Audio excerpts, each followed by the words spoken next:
Sveiki, Lietuvos banko finansinio švietimo iniciatyva Pinigų bitė kviečia šiandien diskutuoti. Tema labai įdomi, būtent jaunimui, kuris ruošiasi studijuoti ir vėlgi galvoja apie paskolas studijoms. Tai tema diskusijos būtų investavimas į mokslą ar atsipirks. Ir norėčiau nieko nelaukdama pristatyti diskusijos dalyvius, tai daktaras Lukas Macijauskas, Investavimas LT, Eglė Drungilaitė, Valstybinis studijų fondas, Gintarė Vikmonaitė, Lietuvos moksleivių sąjunga ir Andželika Rusteikienė, Investuotojų forumas. Tai vėlgi ilgai nelaukus pristatyčiau, tiesiog norėčiau pakalbinti diskusijos dalyvius, bet pirmiausia vėlgi norėčiau pastebėti, kad investavimas į studijas tai yra vienas pirminių finansinių įsipareigojimų jauno žmogaus gyvenime. Dėl to norisi, kad šis sprendimas būtų priimtas racionaliai, pasveriant galimybės vėliau grąžinti paskolą. Ir antras dalykas, galima pastebėti, kad tikrai investavimas į ateitį, tai reiškia į tam tikros profesijos įgyjimą, tai yra ko gero didžiausia žmogaus gyvenimo investicija, kuri turėtų atnešti tam tikrą grąžą. Taigi, ilgai nelaukdama, pirmiausia, norėčiau užduoti klausimą Lukui. Tave įvardinčiau kaip investavimo guru Lietuvoje. Ir ar esame teisūs teigdami, kad siekimas mokslo gali būti įvardintas kaip investicija, ar tu visiškai nepritartum mūsų diskusijos pavadinimui? Pritarčiau, manau, kad būtų čia sunku nepritarti. Iš tikrųjų, investavimas yra visur, jis vyksta kiekvieną dieną, mes investuojam į tai, kaip mes ką valgysim, galbūt kaip praleisim laiką. Ne visur tai pinigai dominuoja, kaip investavimo priemonė gali būti ir laikas. Tai kalbant apie ateitį, mokslas yra turbūt vienas tokių pagrindinių variklių.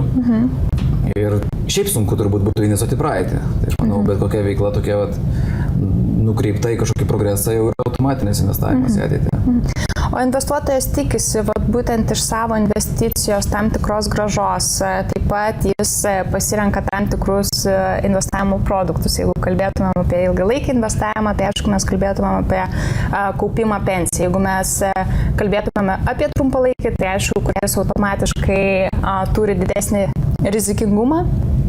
Tai vėlgi, kaip iš tikrųjų investuotojas realiai įsivertina tam tikrą grąžą, galimus nuostolius. Kaip investuojant į studijas, kaip būtų galima identifikuoti iš tikrųjų, ar mes tą grąžą galime tikėtis tos grąžos realiai, ar sunku iš tikrųjų tai būtų pasverti, kaip manai?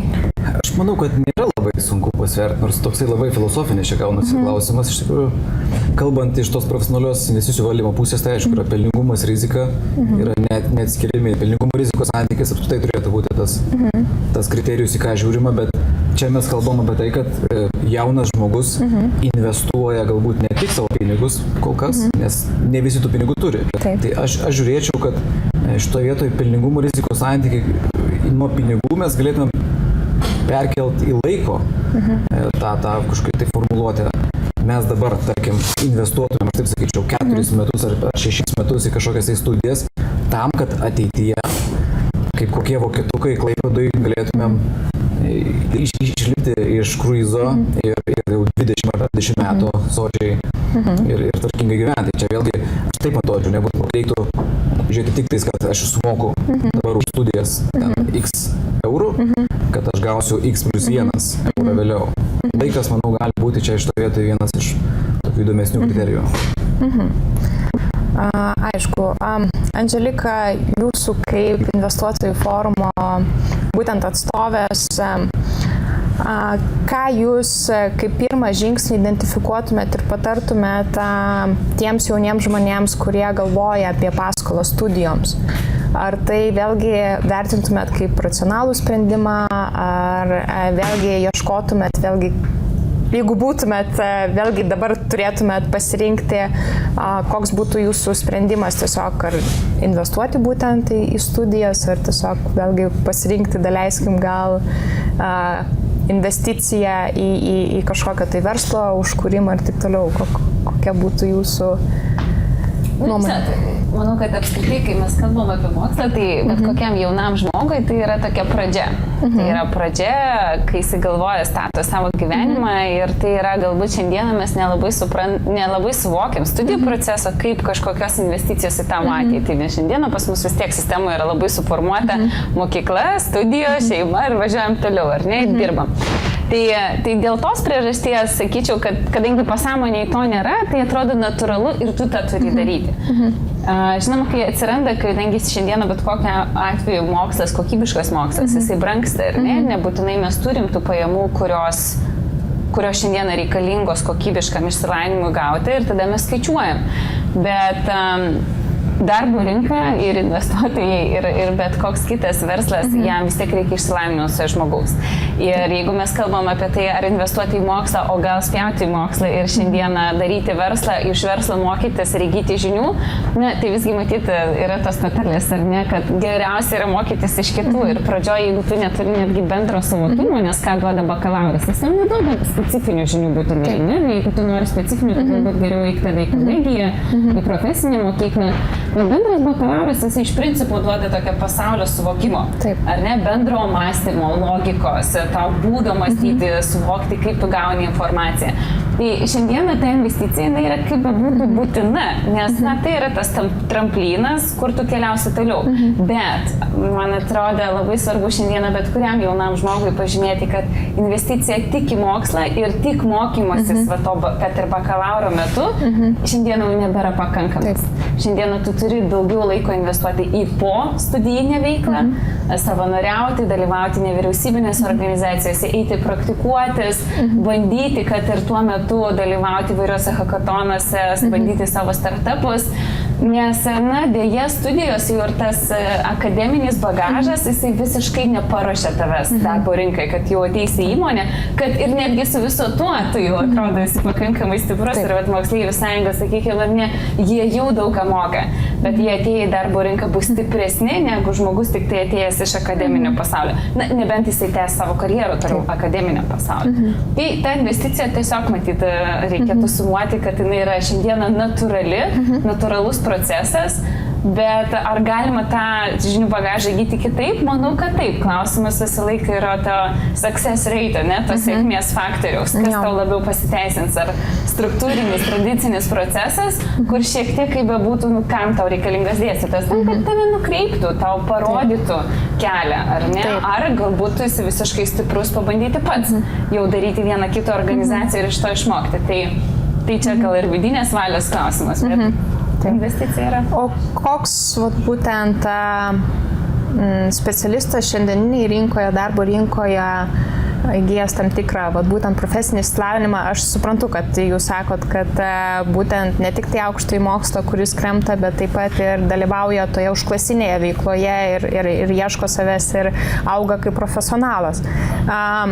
Bet vėlgi gal jūs tam tikrus tendenciškumus išvelgtumėt ne vien tik tai šiandienos perspektyvoje, bet ir į ateitį, kokios specialybės realiai turėtų potencialą apskritai Lietuvoje toliau vystytis ir taip toliau. Galima ir taip pat šnekėti apie tas specialybės, kurios gal ilgalaikiai perspektyvoje išnyks dėl informacinių technologijų sklaidos, būtent darbo santykios ir taip toliau, tai gal vėlgi jūs galėtumėte pakomentuoti, kaip tas viskas. Šitą vietą visada labai mėgstu statistikas ir pasaulinis tyrimas, nes apskritai manau, kad Lietuva šiandieną mes jau nebegalim sakyti, žinai, einu studijuoti, nes dirbsiu Lietuvoje, einu studijuoti, nes dirbsiu kažkur. Šiandieną jau kaip bebūtų Lietuva yra globalios rinkos dalyvė ir šiandieną tu gali iš Zimbabvės dirbti Lietuvos rinkai arba iš Lietuvos rinkos dirbti Amerikai, ar ne? Tai man šito vietoje gal labai patinka yra Pasaulio ekonomikos forumo atliktas tyrimas, kuris sako, kad iki 2020 metų faktiškai iš darbo rinkos išnyks apie 5 milijonai darbo vietų įvairių, kurios yra iš esmės dviejose sektoriuose - pardavimų ir gamybos. Nes daug kas bus automatizuojama, daug kas tie procesai supaprastės, kur jau nebereikės žmogaus indėlio.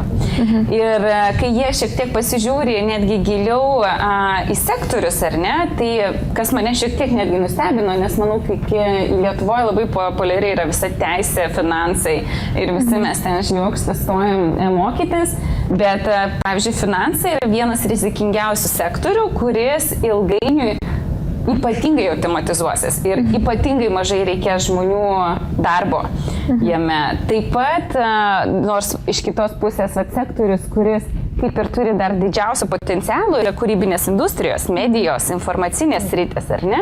Tai atrodo, kad, na, ir mes kartais sakome, nes su ta visa robotika ir naujom technologijom, mums reikia mažiau žmogaus fizinio darbo, bet daugiau jo kūrybinio darbo. Tai manau, kad ateityje ta tendencija išlieka. Žinoma, kai mes pasižiūrime Lietuvą, bet taip pat ir globaliam kontekste. Ypatingai trūksta visokių inžinierių, matematikos sričių specialistų. Ir va čia mes visą laiką sakom, tos pačios matematikos inžinierius, na, labai sunku išmokti vieną iš praktikos. Čia grįžtam prie pirmo atsakymų, kurį turėjau. Nes tu turi turėti platų žinių teorinį bagažą, kad tu galėtum po to jau dėlioti, ar ne? Dėl ko, pavyzdžiui, fizikai jie gali būti bet kuo, nes jie iš principo supranta, kaip veikia pasaulis, ar ne? Tai va ir šito, pavyzdžiui, inžinerija Lietuvoje, biotechnologijos, lazerių sektorius, jų reikės, tokių žmonių specialistų ir jų jau dabar labai trūksta, nes mes vis kepam teisininkus ir vadybininkus, bet, nu, dėja, jie visi, žinai, nu, negaliu pasakyti 90%, tos statistikos tikrai nepasižiūrėjau, bet didelė dauguma iš tikrųjų neina dirbti į teisinę kontorą, iš tikrųjų neina vien dirbti, kad ir ekonomikos analitikais, ar ne, jie vat kažkur išfliktuoja tą sektorių. Tai matyt, šiandieną, jeigu būčiau mokykloje, tai galvočiau, kad eičiau netgi kaip moteris labiau visiškai informacinės technologijas, nes programuotojų šiandieną trūksta, moteris, kurios apskritai jos sugeba multitaskinti, tai jos ypatingai yra geros vadovės ir sugeba suvaldyti ir tas vyrų komandas. Na, tai va, tai taip globaliam kontekste sakyčiau, jo, neikit į gamybas, neikit į pardavimus, arba kaip bendrai, žinai, nu, negalvokim, kad neikit, nesirinkim to lengvo kelio, nes va, tas, man atrodo, studijų laikas yra nu, tas laikas, kai tu gali 4 metus gerai atart, tegul ten sunku suprasti, bet tada tu jau būsi labai konkurencingas rinkoje. O tai, kas lengvai, žinai, išmokstama ten kokioje socialiniai pedagogikoje, nu, dėja, nei atlyginimai konkurencingi, nei pats matyt būsi patenkintas ir norėsi ieškoti kitų kelių. Ačiū. Eglė, jūs esate būtent valstybinio studijų fondo atstovė ir kadangi mes kalbam apie paskolas būtent studijoms, tai gal jūs galėtumėt būtent pasakyti ir identifikuoti, kokie tie būtų pagrindiniai žingsniai link tos paskolos iš tikrųjų gavimo, kam apskritai suteikiamos paskolos studijoms, kaip viskas apskritai turėtų, ką turėtų žinoti tas jaunas žmogus ir ką jis turėtų įvertinti per rizikų prizmę ir taip toliau. Čia ko gero pradėsim nuo to, kad pirmiausia reikėtų apsispręsti, ar tu tikrai nori studijuoti tą specialybę, kuriai tu ketini imti paskolą. Tai, kad iš mūsų turimos patirties mes turim daugmaž 22% studentų, kurie pasiema studijų laikais paskolą ir nutraukia studijas. Tai reiškia, kad realiai tai, ką tu jau sudėjai tas studijas ar nesumokėjai tos pinigus, tai realiai ko gero tau jau nebeatsipirks. Nes dažniausiai tie asmenys, kurie nutraukia studijas, eina kažkur dar studijuoti, tai jiems reikia dar paskolų, dar didesnis prasiskolinimas ir ar ne. Tai dabar, kai tu pradedi studijuoti, tu gali pasiimti paskolą. Pas mus paskolų teikimai Lietuvoje vyksta 2 kartus per metus. Tai rudenį tu gali pasimti paskolą 1 studijų metam, o tarkim, jeigu pražiopsoji ar nebuvai tikras rudenį, ar tau reikės paskolos ar ne, tai pavasarį yra toksai kaip papildomas paskolų teikimas pavasario semestrui. Ir paskolos yra 3 rūšių teikiamas, tai yra paskolos studijų kainai susimokėti, tai yra ta suma, kurią tu konkrečiai moki už studijas, ne? Yra paskolos gyvenimo išlaidom, kurios fondo manimu, tai yra, tai nėra labai tokia skatintina paskola, nes jinai nėra tikslingai įmama mokslui, ar ne, susimokėti. Tai yra, tarkim, jeigu tau labai reikia pinigų, taip, jeigu tau tikrai labai reikia pinigų, tai taip, gali pasiskolinti. Ir trečia paskolos rūšis, tai yra paskola studijom užsienyje. Bet tai nėra ta paskola, kaip mes visi suvokiam, kad jeigu aš noriu išvykti studijuoti į užsienį savarankiškai, aš galiu imti šią paskolą. Ne, tai yra paskola teikiama Lietuvos aukštosios mokyklos studentui, kuris, tarkim, pagal Erasmus programą ar kažkokią kitą tarpžinybinę programą išvyksta semestrui ar, tarkim, ar 2 semestram studijuoti į užsienio universitetą pagal kažkokią programą. Aš atsiprašau, kad pertraukiu, tai reiškia, jeigu aš noriu studijuoti užsienio universitete, bet noriu pasiimti paskolą Lietuvoje, tai aš to negaliu daryti tiesiog. Su valstybės garantija tikrai to negalit padaryti. Turit kažkur tada toj šalyje ieškoti, ar yra tokia paskolų sistema ar ne. Kokia yra didžiausia kaina iš tikrųjų paskolos studijoms, kurią jūs finansuojate būtent paskolos gavėjai? Teko matyti tokią paskolą, kurios dydis yra 15 000 eurų. Tai jau netgi viršyje fondo garantuojamą limitą, kuris yra 14 600 eurų, kuris irgi buvo paskaičiuotas protingai atsižvelgiant į tai, ar žmogus sugebės mokėti įmokas 15 metų tokio dydžio. Tai va, tai ko gero čia buvo pati didžiausia paskola, nors tarkim, jeigu mes paskaičiuojam vidurkį, tai paskolos dydis yra kažkur tai 1400 eurų. 1 metam. O jeigu pasakytume tiesiog, kokia apskritai yra ta skolinimosi kaina būtent studijoms Lietuvoje, kokios taikomos palūkanos? Taip, tai paskolom šitom yra duodama realiai marža metams. Tam paskolų teikimui yra nustatoma marža. Tai tarkim, šiuometiniam teikimui tai yra 2,1% ir prie tos maržos yra pridedamas 3 mėnesių Euriboras. Tai per metus pagal dabartinius skaičiavimus paskola pabrangsta kažkur tai 2,3%. Tai perfrazavus, kad aišku, jeigu kažkoks tai vartojimo kreditas arba dar, tai aišku, skolinti studijoms yra pigiau. Su vartojimo kreditu taip, su kitais kreditais galime ir pagalvoti. Taip. Norime iš tikrųjų išgirsti ir moksleivių sąjungos atstovę. Iš tikrųjų įdomi jūsų nuomonė ir vėlgi gal jūs turite ir tam tikrus statistinius šiek tiek duomenis arba vėlgi iš jūsų draugų.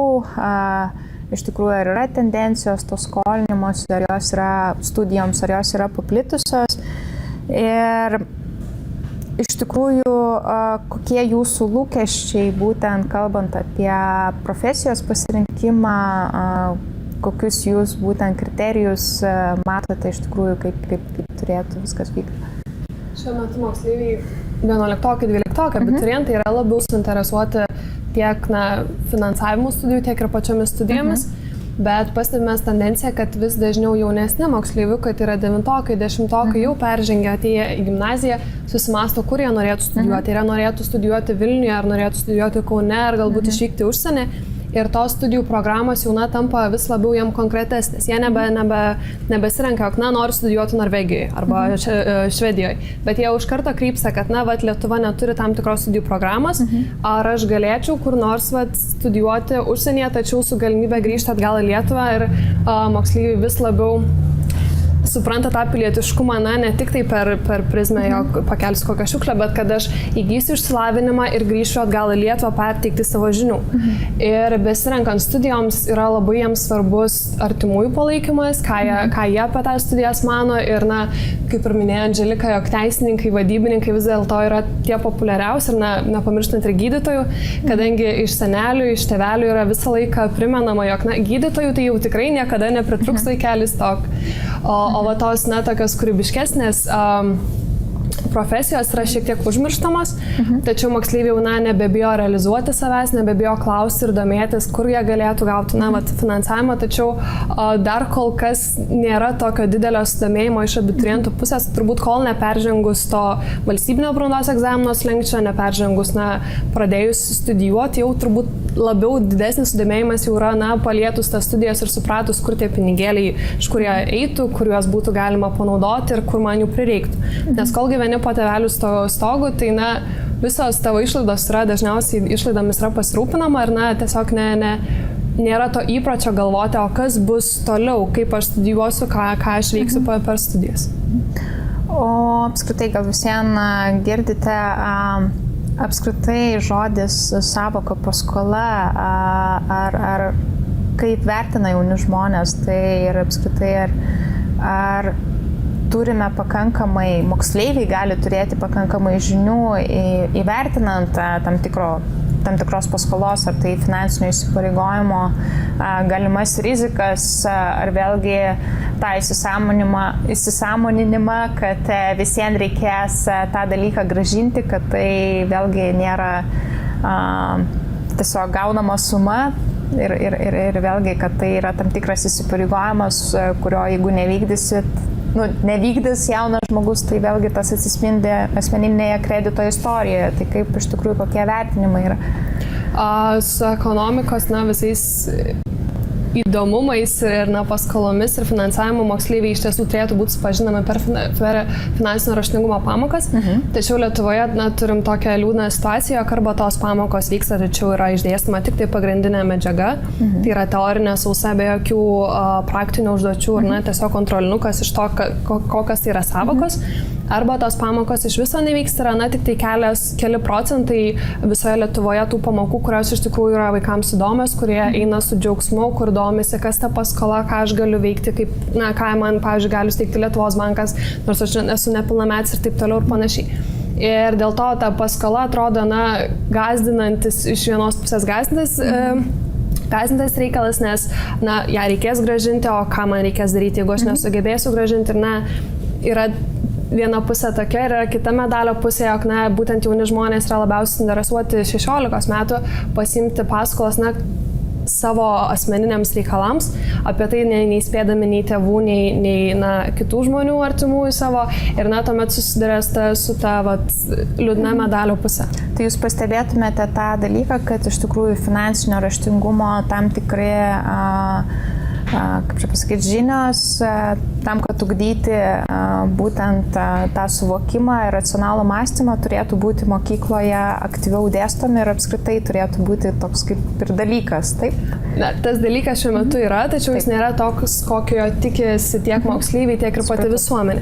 Ir netgi pradėjus ieškoti paprastam moksleiviui, galbūt ne Vilniuje gyvenančiam, bet kažkur iš toliau, turinčiam ribotus šaltinius paieškų, yra iš tikrųjų sudėtinga susiorientuoti visam tam finansų pasaulyje ir išsiaiškinti, ką galima daryti, kokie yra tikslų žingsniai, kas bus, jeigu bus.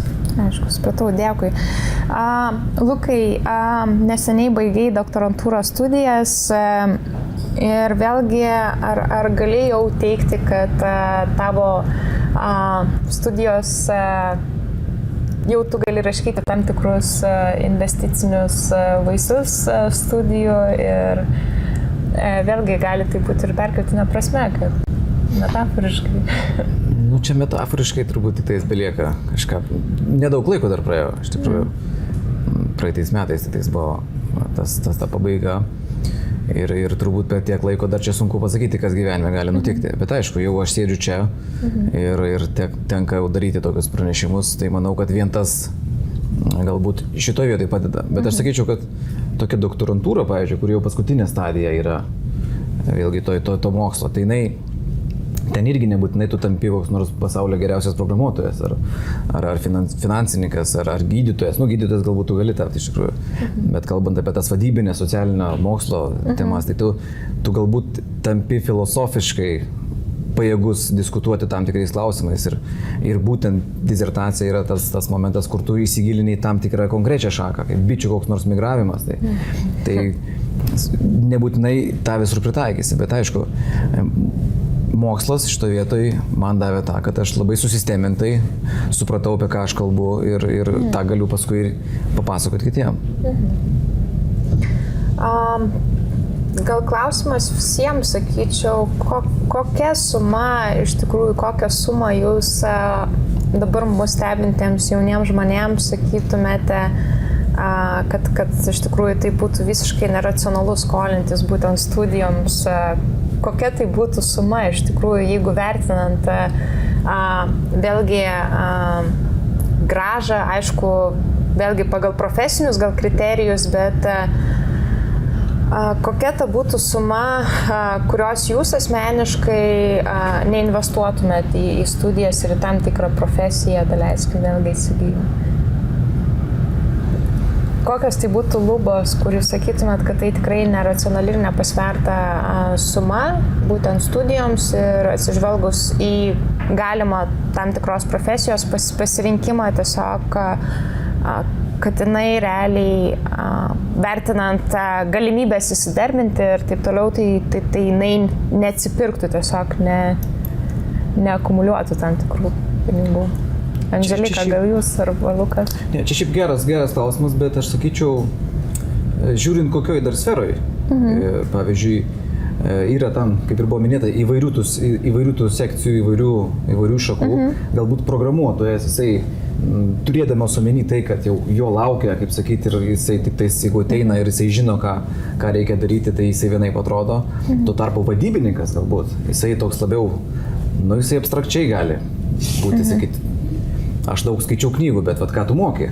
Klausimas. Tai programuotojas moka, inžinierius moka ir čia labai galbūt greitai galima įsivertinti, kad jeigu iš tos investicijos pusės labai, jeigu vertintų kaip verslą, tai aš sakyčiau, jeigu tau metinės pajamos iš potencialaus darbo kažkokio, tai yra, tarkim, 100 eurų, 100 000 eurų, 10 000 eurų, tai galėtų būti koks 5/5 to. Galėtų, manau, būti normali suma, ką tu gali išleisti studijoms, bet vėlgi per kurį laiką tu atgausi tos pinigus. Jeigu tu studijuosi 20 metų, tai vėl kitaip yra. Tai aš sakyčiau, galbūt reikėtų pažiūrėti, nuo kokios minimalios sumos galima investuoti. Ir čia jau lengviau atsiranda, manau, atsakymai. Tai mano nuomonė, pirmas žingsnis, ką apskritai gali jaunas žmogus daryti, ką turbūt ir daugelis iš mūsų darė, tai skaityti knygas. Tų knygų yra tikrai nemažai ir nebūtina, ypač dabar technologijams vystantis ir tokiam, kaip ir šitas projektas jau žiūrovai stebi, nebūtinai dalyvaudami tiesiogiai čia, tai taip pat jau yra įvairių ir Harvardo ir Yale universitetų talpinamų paskaitų, kurios yra visiškai nemokamos ir mes galim realiai po krepšinio treniruotės muzikos pamokų grįžę namo, kaip sakyt, kol tėvai žiūri žinias ir kriminalus, galim sėsti ir jau domėtis tam tikrais ekonominiais arba kitais inžineriniais dalykais. Tai ta suma dabar, manau, įėjimo barjeras yra labai žemas. Tiesiog užtenka pasidomėti internete ir tikrai tų programų yra. Klausimas ir problema turbūt, kaip atsirinkti teisingą tas, kuris tau patinka. Ir čia galbūt tiesiog diskusija galėtų būti jau. Andželika, jūs dar norėjote pasakyti, ačiū Lukai. Aš taip galvoju, kad nėra sumos, iš principo, nes kai tu galvoji, kad tu imi paskolą savo studijom, tai manau yra kelios dedamosios. Tu imi dėl to, kad tu nori gero atlyginimo, tu imi gal dėl to, kad tau žiauriai patinka kažkokias rytis ir tu tiesiog ją nori studijuoti, ar ne? O galbūt tu imi iš principo matydamas, nes kartais stojame universitetus ir dėl tam tikro socialinio tinklo, ar ne, kuris tau po to gyvenime padės. Tai aš dėčiau tokius 3 kriterijus, ar ne? O tada yra, matematika. Tu gali pasižiūrėti, kiek tam tikros srities specialistai šiandieną uždirba rinkoje, ar ne, kiek tu esi pasiruošęs investuoti ir, kurgi ta matematinė, ekonominė logika, ar ne, kas yra tavo grąža, kokia yra ta grąža tavo investicijai. Bet kaip ir aš sakiau pačio pradžioj, man atrodo, ypatingai reikėtų gal išskirti tas skirtingas studijų pakopas. Tas pirminės, bakalauras, po to tavo magistras, galbūt štai tavo ir doktorantūra. Doktorantūra apskritai atsiperka ypatingai Lietuvoje labai retai, nes šiandieną jaunas doktorantas, kuris nori dėstyti ir gyventi universitete, tai kiek jis ten gauna 400 eurų per mėnesį. Tai yra visiška filantropija, mes dėl to mes šiandieną nesurenkam žmonių, kurie nori studijuoti doktorantūrą. Bet pavyzdžiui, IT rinkoje, ar ne, šiandieną, kaip tik vakar turėjau pokalbį su atrankos specialistais, tai labai šviežiai, jau šiandieną jaunas žmogus, eidamas į pokalbį, jis jau prašo apie 1000–1300 eurų į rankas atlyginimo, ar ne? Tai žinoma, manau, kad visi gali būti moksleiviai ramus, nepaisant kokį jūs baigėt universitetą, vis tiek jūs nieko nemokat.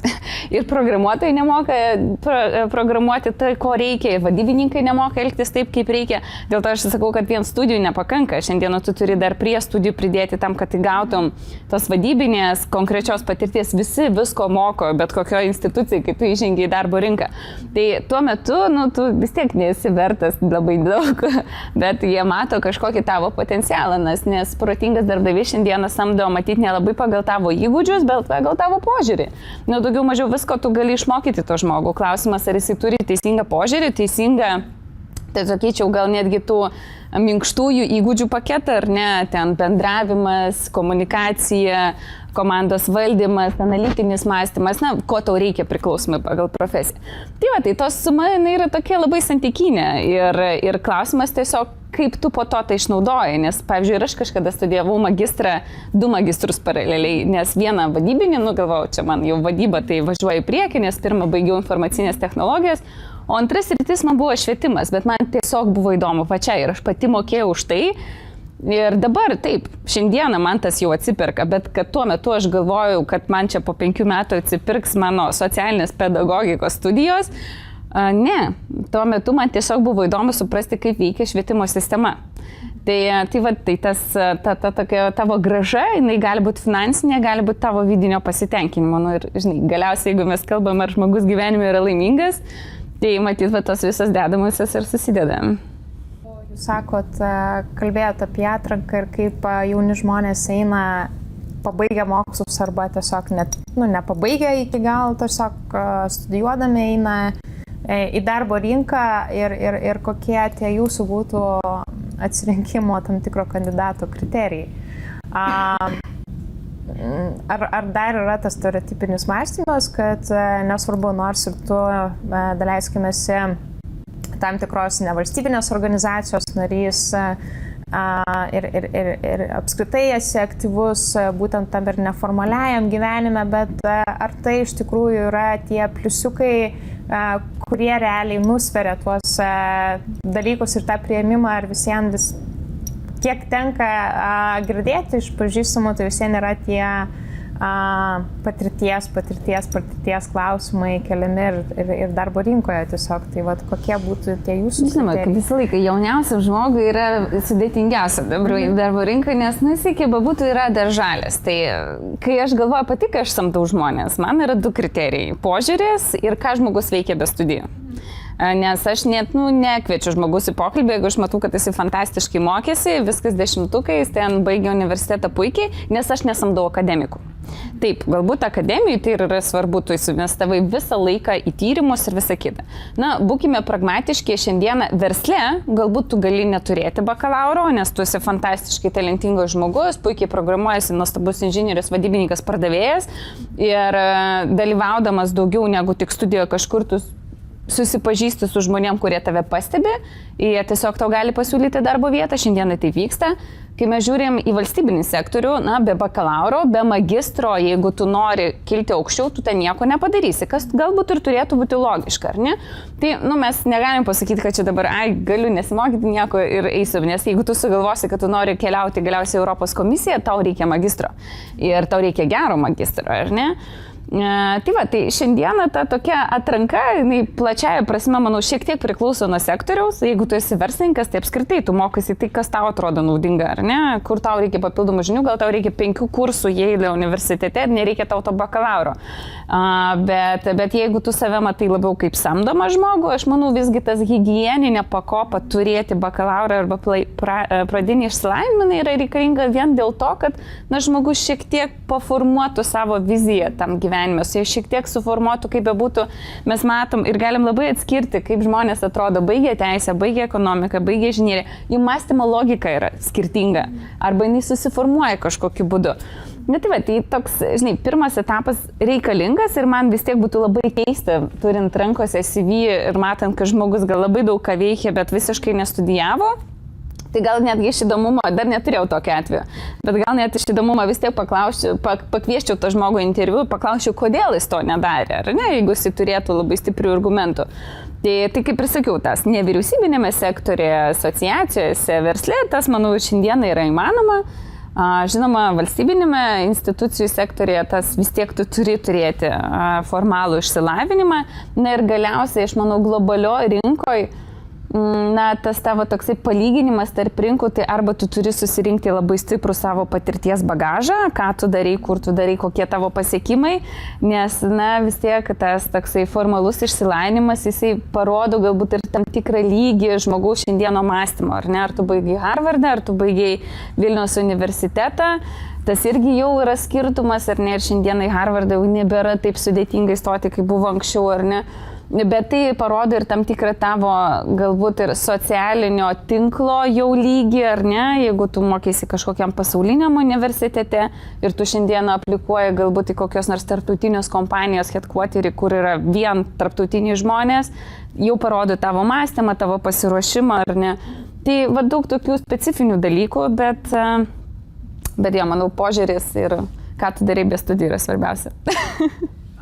Eglė, Gintarė, grįžtant prie paskolų studijoms, iš tikrųjų, kodėl vis dėlto, ar tai yra jaunų žmonių gal šiek tiek žinių trūkumas, ar tam tikros atsakomybės toka, nes tenka pastebėti, kad vis dėlto, kai paimamos paskolos studijoms, yra dažniausiai tam tikrai uždelsimai mokėjimo, vėlgi nesilaikoma tam tikrų tų grąžinimo terminų dažniausiai, tai kas tą lemia? Ar tiesiog galima sakyti, kad žmonės jauni ne per daug, nepakankamai žino, kaip ten viskas turi būti grąžinama, ar tiesiog vėlgi tai stokojama tam tikros finansinės drausmės ir tiesiog negalvojama apie ateities pasiekmes, kaip jūs galėtumėte. Su tais jaunais žmonėms tai viskas yra tvarkoje. Nėra jie ten kažkokie tai blogiukai, kurie labai jau vėluoja mokėti. Tiesiog problema yra ko gero tame, kad tas jaunas žmogus, jisai tik ištrūkęs į laisvą gyvenimą, jis dar nelabai suvokia aplamai, ką reikia veikti, ar ne? Jisai elementariai neturi gyvenimiškos patirties ir nesuvokia, kad jam reikia pirmiausiai tai pasiskaityti, pavyzdžiui, tą pačią kreditavimo sutartį. Kad tai suvoktų elementariai, po ko jisai pasirašo, ko iš jo reikalaujama, kokias teisės jis turi, kokias pareigas jis turi, tai nuo to reikia pradėti, kad pirmiausiai paskaitykime tai, ką pasirašome. Ir ten jau mes, beskaitydami sutartį, jau galim pradėti tada suvokti ir kas yra tos pačios palūkanos, kad už paskolą jas reikės mokėti, kad nebūna, tarkim, tų paskolų be procentinių, kad ją tikrai reikės grąžinti, kad niekas nieko tau nedovanos. Tai čia nuo to, ko gero, reikia pradėti mąstyti vis dėlto. O kokia statistika, jūs visiems tam tikrus duomenis turite, būtent jaunų žmonių grąžinimo tas procentas, kaip ar... Na, mes kaip fondas, tarkim, įstaiga teikianti garantiją, tai tų tokių probleminių žmonių nuo viso banko valdomo portfelio gaunam kažkur tai tik 1,4%. Tai yra pakankamai mažas skaičius asmenų, kurie jau tokie yra, tarkim, blogiečiai, ar ne, kurių bankas nesugeba rasti ir su kuriais bankas, ir kurie nesugeba banko atsiskaityti. O dar norėjau paklausti, gal daugeliu irgi yra aktualu, jeigu jaunas žmogus tiesiog mokėsi, baigė ir aišku, jis išvažiavo į užsienį dirbti ir kaip, ta prasme, viskas vyksta, kaip tos paskolos grąžinamos. Tai lygiai taip pat kaip ir būna Lietuvoje. Mes vis tiek esame tokie globalūs, sakykime, mes turim internetą, turim prisijungimus, ar ne? Žinau, jūsų niekur negalima pasislėpti. Na tai pasislėpti taip yra ganėtinai sunku, nes vis tiek čia turi artimuosius, grįši, kada nors norėsi bendrauti. Ir tave vis tiek kas nors kur nors atras. Tai, ta prasme, tai, kad tu išvykai į užsienį, tai dar nereiškia, kad tau yra problema grąžinti paskolas, nes yra tos perlaidos, ar ne? Yra tie patys, ta prasme, dabar nėragi taip, kad tu turi nueiti į kažkokį tai banko skyrių tam, kad sužinoti, kiek tu turi mokėti kokio dydžio įmoką, ar ne? Tai tu tą patį gali padaryti tiesiog internetu. Dar vienas klausimas, kadangi būtent moksleivių sąjungos atstovė pasakė, kad yra tam tikrų specialybių, kurių Lietuvoje galbūt ir negalima tiesiog gauti žinių ir studijuoti jas, tai klausimas vėlgi jūsų būtent valstybiniam studijų fonde ar ateityje yra perspektyva, kad žmonės jauni, tie, kurie būtent įrodytų, kad Lietuvos Respublikoje nėra tokių studijų, ar jie gautų galimybę išvykti į užsienį ir būtent, kad vėlgi Lietuvos valstybė finansuotų, bet jie galėtų tas studijas tęsti, tas studijas gauti iš tikrųjų. Supratau klausimą. Tai čia yra šito vietoj tokia pakankamai didelė problema, tai yra bendradarbiavimas tarp įvairių įstaigų. Tai tarkim, jeigu mes Lietuvoje esančias aukštąsias mokyklas dar galima kažkiek tai įpareigoti, kažką tai padaryti, kažkokią tai informaciją mums teikti, tai tarkim, užsienyje esančias aukštąsias mokyklas, mes vargiai ar galim pareigoti, nes mūsų teisės aktai jų nesiekia, ar ne?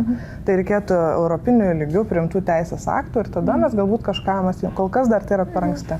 Aišku, supratau. Gal dar jūsų kaip moksleivių atstovės tiesiog pastebėjimai dėl paskolų grąžinimo ir apskritai. Labiausiai turbūt moksleiviai kartais nėra informuoti tinkamai dėl to, kad jie neturi tam tikrų įgūdžių. Ir čia ateina tiek iš mokyklos pusės, tiek iš visuomenės, tiek ir iš pačios šeimos. Tai yra pačių santaupų sudėliojimas, kiek tu gali išleisti, kada tu jas gausi, kad pinigais nelieja iš dangaus. Ir kad tos paskolos, kaip ir minėjau, tas dokumentų pasirašymas, tai daug moksleivių neturi to įpročio pasiskaityti, už ką tu pasirašai. Yra labai daug iniciatyvų, kurios skatina tą tokį kritinį analoginį mąstymą, už ką aš čia pasirašau.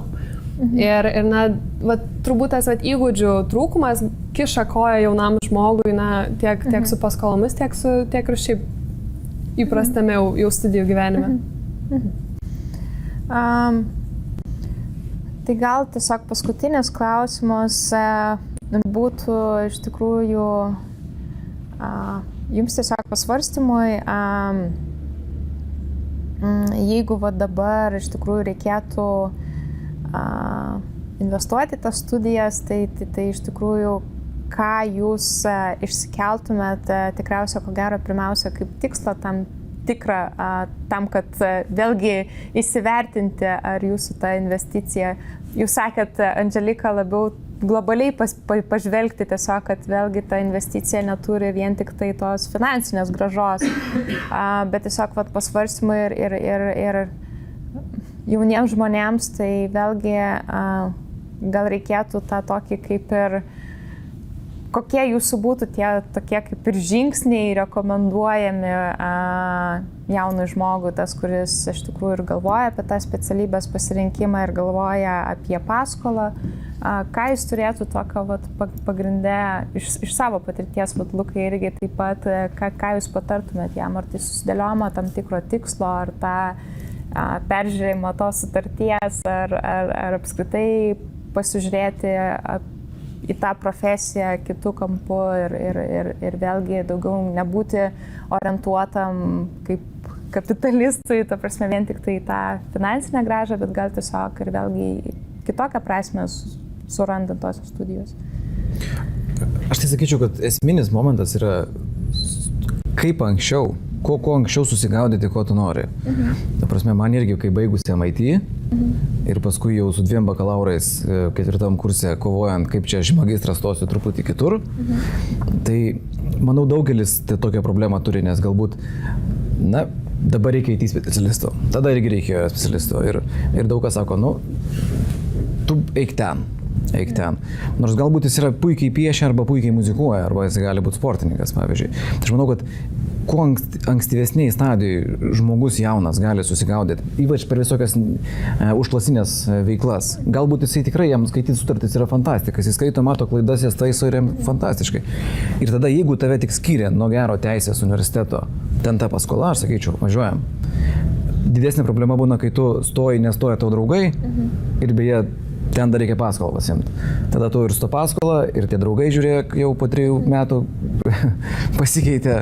Tai va čia galbūt yra problema. Kuo anksčiau susigaudžius, kad tu nori, ir jeigu iš tikrųjų tu esi labai kietas inžinierius ir tau lazeriai yra, kad tu sapnuoji tos lazerius ir tau vienintelis barjeras beliko dėl kažkokios priežasties, kad tu tik tai studijų kaina, aš manau net 2,4%, tai čia yra ne tie skaičiai per metus, dėl kurie turėtų atgrasyti. Bet jeigu teisingai supratau, kad jūs rekomenduojat jauniems žmonėms būtent pasikliauti ne vien tik rinkos dėsniais, bet taip pat iš tikrųjų, ko jis pats nori ir ko jis siekia ir kuom gyvena. Kas jums geriausiai sekasi, ir sakyčiau, turbūt vis tiek pastebi, kad tau geriau sekasi vadovauti. arba skaičiuoti. Vienas yra introvertas, kitas yra ekstravertas, jam galbūt pasakoti kažką. Aš sakyčiau, jeigu jam ant scenos jisai jaučiasi geriau negu būdamas vienas, tai jam turbūt tas lazeris, nežinau, ar kaip sakyti, bus linksmiausia vieta, kur dirbti.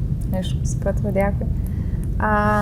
Nežinau, jūsų pamastymai iš tikrųjų, ar mes turime labiau, jaunas žmogus turi labiau orientuotis į rinkos tendencijas, ar visiškai jų užsimerkti prieš jas ir tiesiog žingsniuoti ten, kur iš tikrųjų jis save mato ir turi potencialą realizuoti, nors tai nėra pati, galima sakyti, patraukliausia specialybė finansinių atžvilgių ir taip toliau, jeigu kalbant apie mokytojo profesiją ir taip toliau. Kokia jūsų nuomonė būtų? Na, aš tik galiu papildyti. Manau, kad šitoje vietoje vis tiek reikia būti pragmatiškiam, ar ne? Kad tu turi pasižiūrėti ir kaip rinka vystosi, ir kaip jinai vystosi 10, 15, 20 metų į priekį, ar ne? Nu, ko jau tikrai nereikės, ar ne? Bet iš kitos pusės aš visiškai sutikčiau su antruoju tavo pastebėjimu dėl to, kad labai svarbu ir man atrodo šiandieną mokykloje tu tikrai labiau gali tą padaryti, tai yra suprasti, kokiuose srityse tau savaime sekasi, kur tu labai jautiesi patogiai. Ir tą suprasti ne tiek, kad netgi kokios veiklos srityje, bet kokie tavo kaip žmogaus įgūdžiai tau duodasi labai paprastai. Ar ne, ar kalbėti, ar rašyti, ar skaičiuoti, ar planuoti, ar organizuoti. Ir ne tam, nes tada faktiškai tu susidėlioji savo tokį įgūdžių paketą, kurį tu gali įstatyti į skirtingas industrijas. Tu tą gali pristaikyti ir lazerių industrijai, tu gali tą pritaikyti ir švietime.